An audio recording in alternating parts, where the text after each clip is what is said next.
वळूया पुढच्या बातमीकडे। केंद्र सरकारच्या सूचनेनुसार देशभरातील राजभवनांचं आता नामांतर करण्यात आलं। राजभवनाचं नाव आता लोकभवन असं करण्यात आलेलं आहे।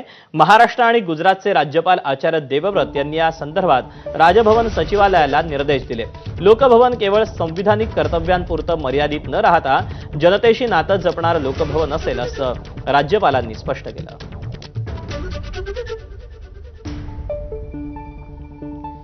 केंद्र सरकारनं पंतप्रधान कार्यालयाचं नाव बदलण्याचा महत्त्वपूर्ण निर्णय घेतला।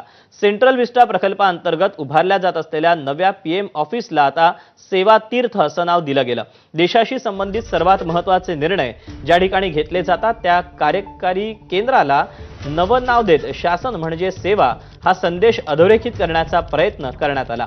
शासनातील सेवा भावनेला अधोरेखित करणारा हा बदल असेल असं म्हटलं गेलं आहे।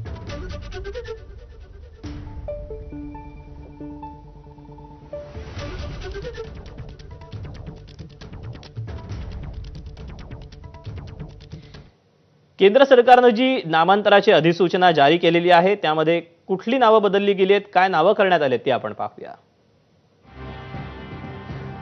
आधी पंतप्रधान कार्यालय, केंद्रीय सचिवालय, राजभवन अशी नावं होती। आता याची नावं बदलण्यात आलेली आहे। पंतप्रधान कार्यालयाचं नाव असेल सेवा तीर्थ, केंद्रीय सचिवालयाचं नाव असेल कर्तव्य भवन, तर राजभवनाचं नाव असेल लोकभवन।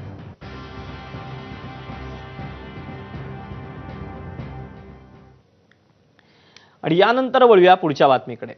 संसदेच्या हिवाळी अधिवेशनाला 1 डिसेंबर पासून सुरुवात झाली, पण या अधिवेशनाचं काम